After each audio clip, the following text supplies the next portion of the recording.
어서 오세요. 오늘도 조시플 채널을 찾아주셔서 감사합니다. 저는 패치 읽어주는 여자 패치녀 조시예요. 오늘은 POE 0.11 패치 노트에 대해서 알아볼게요. 이번 주에 Path of Exile의 0.11 패치가 예정되어 있습니다. 지금부터 시청하실 영상에서는 게임 디렉터 조나단 로저스가 이번 패치를 통해 해결하고 있는 몇 가지 문제에 대해 설명할 것입니다. 확인해보세요. 구독과 좋아요 부탁드리고 시작하겠습니다.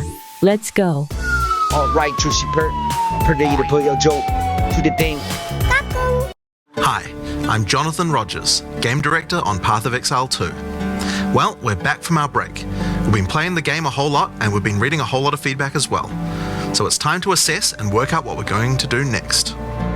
Now, later this week we'll be releasing PoE 2 0.1.1. This is a patch designed to address the concerns that we can address relatively quickly without needing to create a new league or a new economy just yet.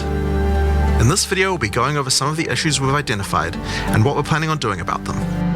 It's worth stressing that just because a specific issue isn't on this list doesn't mean that we're not aware of it or that it isn't going to get addressed. It just means that we either can't fix the problem quickly or we can't do so without the need for a new economy. One of the major areas that needs a lot of attention is the base experience of mapping. We've made a lot of changes here.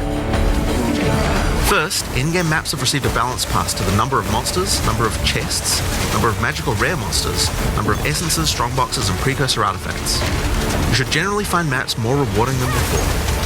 Maps generally specialise in one or more of these elements that they will be particularly rewarding in.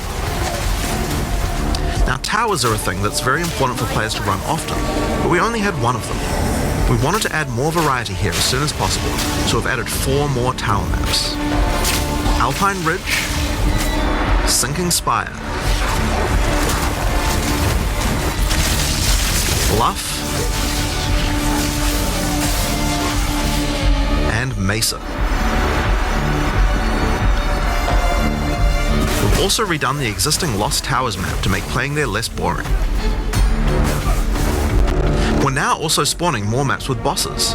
The rate was intended to be 1 in 4 maps, but in reality the rate was much lower due to some maps being unable to spawn bosses. We've increased the rate to compensate for this issue so that we can get the actually intended rate. We're also adding a new type of tablet that allows you to add bosses to your maps with its own mod pool. Strongboxes also needed some love. They now spawn monsters faster, have a less annoying fog effect, and have also received changes to the timings and effects of the mods on them. Now, let's talk about visibility of effects. Many maps had too much clutter, preventing effects on the ground from rendering, causing you to be unable to see and dodge them. We've both changed the level of clutter on some maps, and has changed some effects to make sure that they are always visible.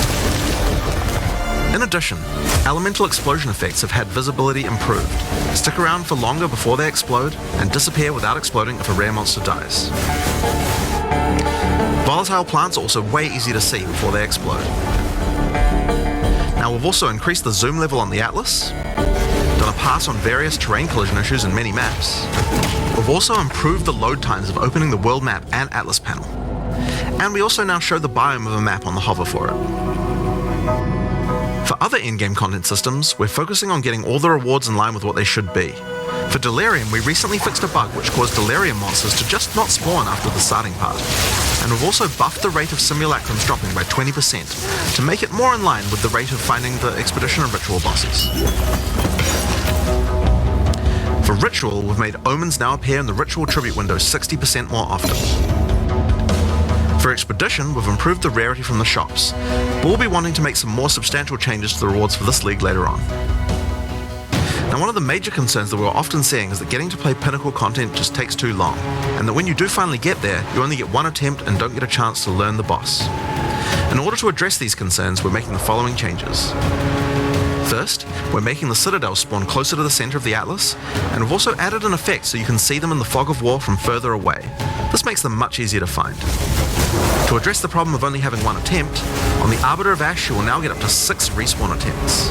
Respawns can only be triggered by the person who put in the keys, and everyone in your party will be respawned at the same time. Leaving the map still forfeits your attempt, so you'll still need to fight the boss with the build you walked into the map with. Higher difficulties of the boss will lower the number of respawn attempts you get, but you should know the mechanics of the fight by then, right? Now, we'll also be adding respawns to other Pinnacle content as well over time. Another thing that players have noticed is that there are less keys from Faradin Citadels on the market, and thought that it was because the Citadel spawns less often. It turns out though that this is just because the boss kills players more often than the others. We've made a few changes to that boss to bring it in line with the other bosses. A lot of people have reported that many of our unique items are feeling underwhelming. Uniques are often designed to be build enabling at high levels, even if they're low level uniques. But we realise that we do need to make sure that more uniques feel powerful when you first get them at low levels too.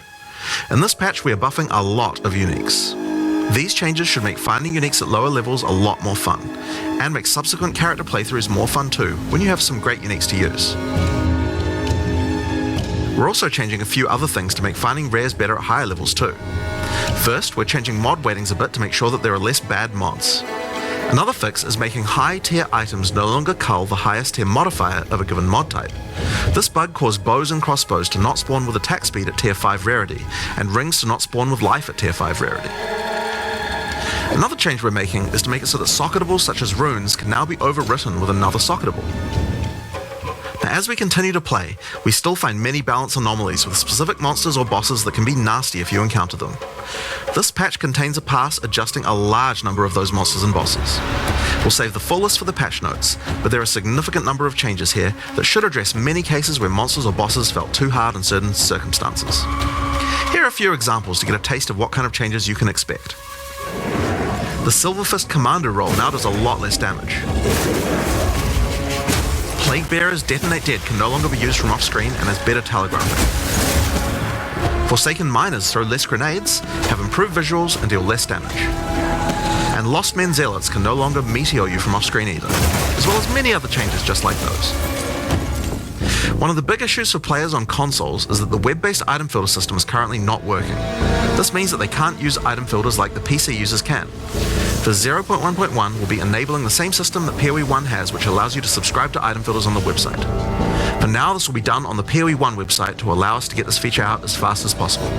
Later on, we'll improve the user experience of this and put it on the Path of Exile 2 website. This patch also contains a bunch of other smaller changes and bug fixes that I'm sure you guys will appreciate, like buffing armor and scavenged plating, showing the number of uses left in your charms, as well as an effect when they trigger, The Song of the Exiles, fixing the music that Una was supposed to play in town,